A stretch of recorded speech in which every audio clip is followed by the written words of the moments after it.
now listening to a Purple Crayon Productions broadcast.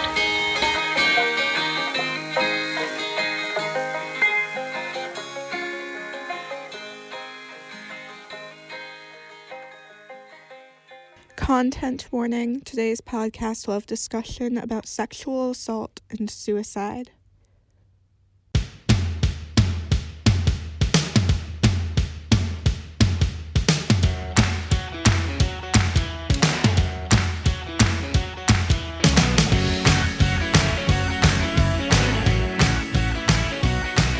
Teen angst, pop punk, Barbara Streisand cloned her dog, and women who can't stop rebranding themselves. These are all the things we'll be talking about today on All of the pretty girls are dead. All of the pretty girls are dead. All of the girls, the pretty girls are dead. They're dead girls. All the pretty girls. Bam Bam Bam! Hello, my name is Raina. I'm a manic pixie dream girl no one wanted to make a movie about. Today we will be talking about one of my favorite conspiracy theories. Avril Lavigne is dead.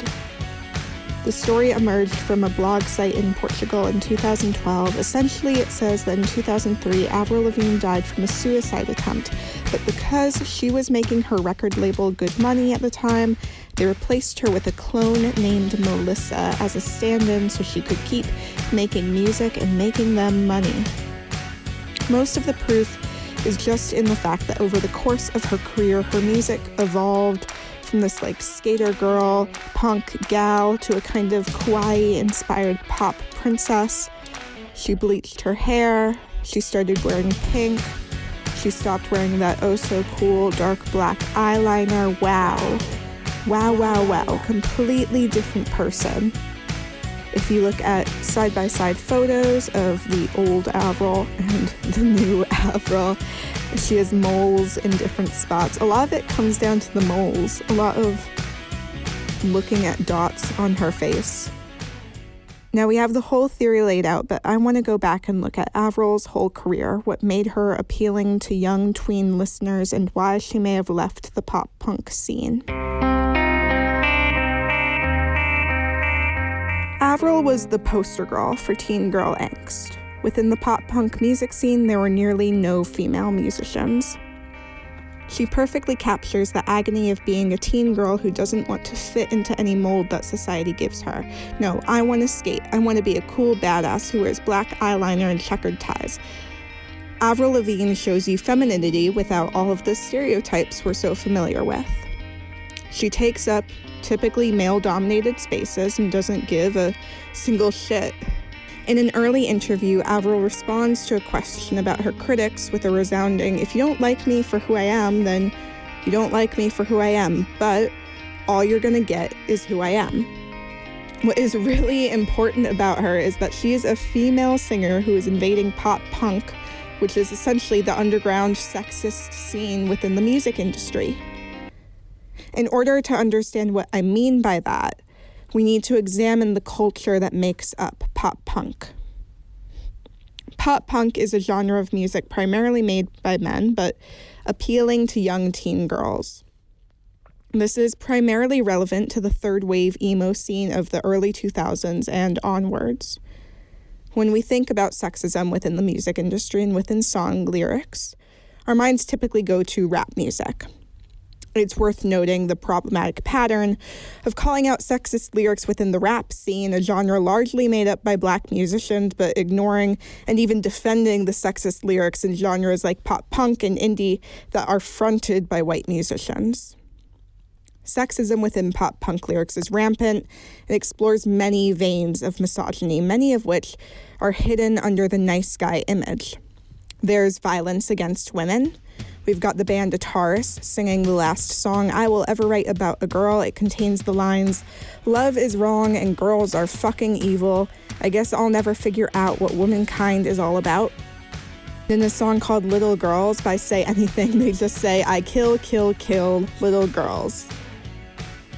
There's themes of possessiveness. "You are the ember of my heart, whether you like it or not."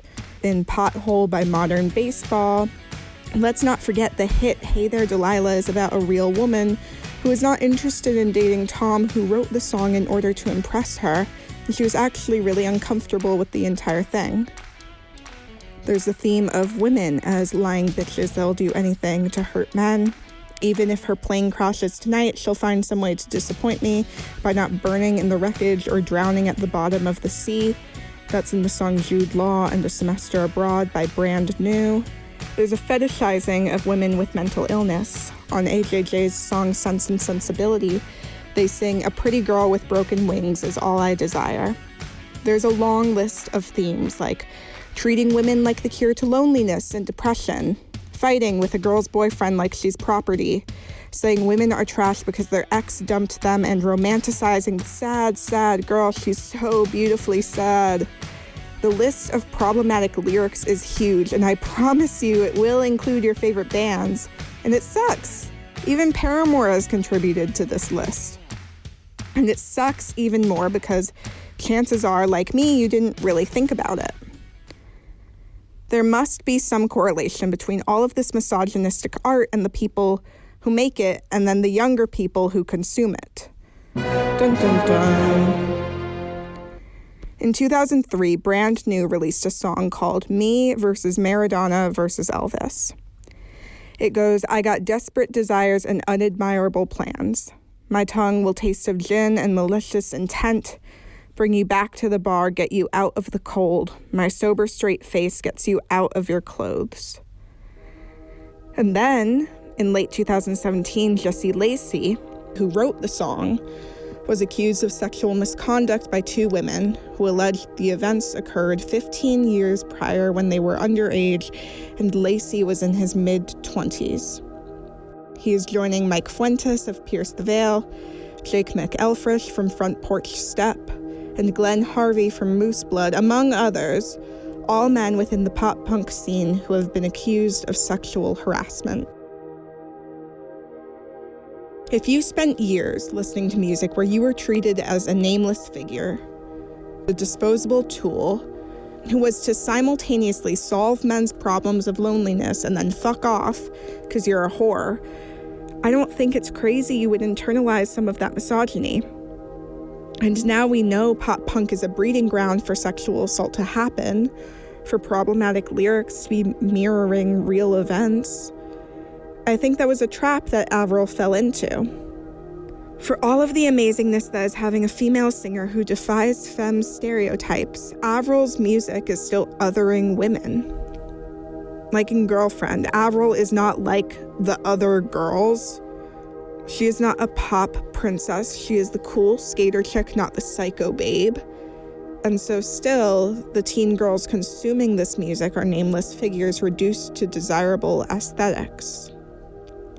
It's around this time her branding begins to shift a little bit more to pop, kawaii, bleach blonde.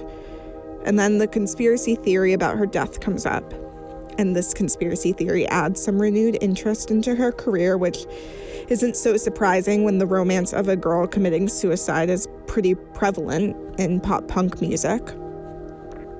I think that she likely wanted to leave the sexist industry she was internalizing by leaving the genre, but in order to do so, she needed to capitalize off the sexist tropes she could so easily grab onto.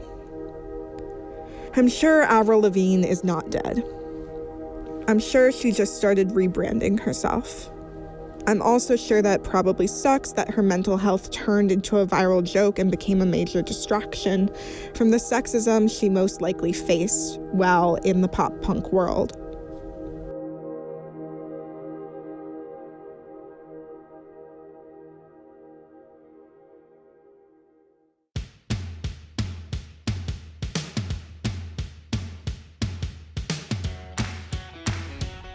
The question of today, would you clone your dog? Barbra Streisand cloned her dog.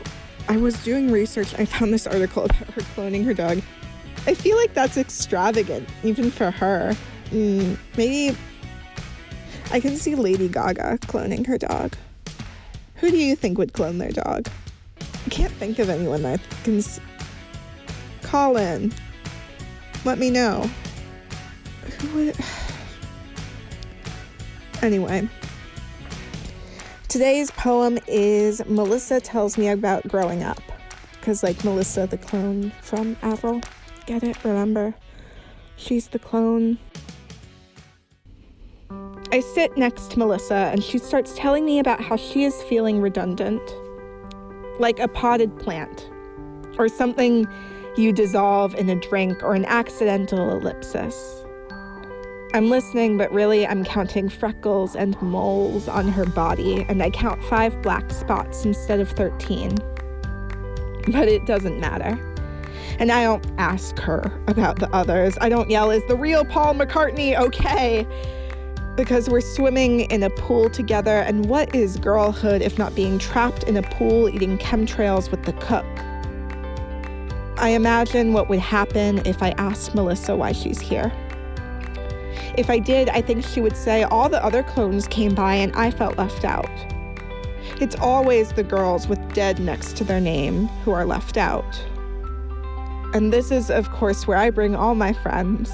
This pool I accidentally inherited, because what is girlhood if not just trying to get people to talk to you like a person and not a lizard?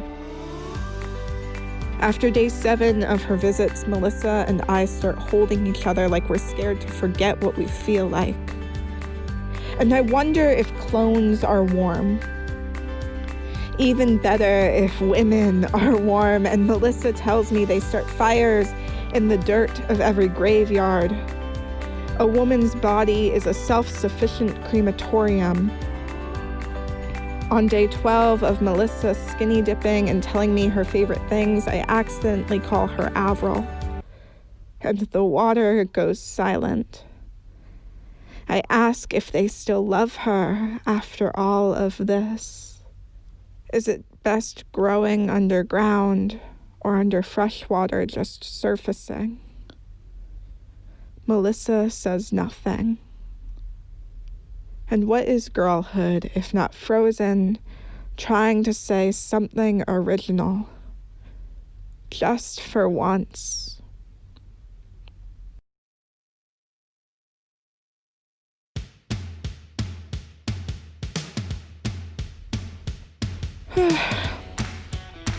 Thank you so much for tuning in today.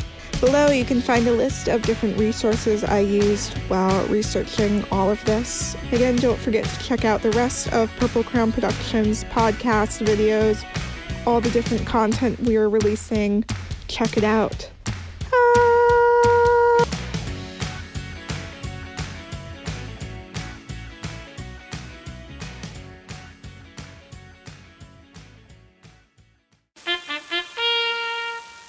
Pretty girls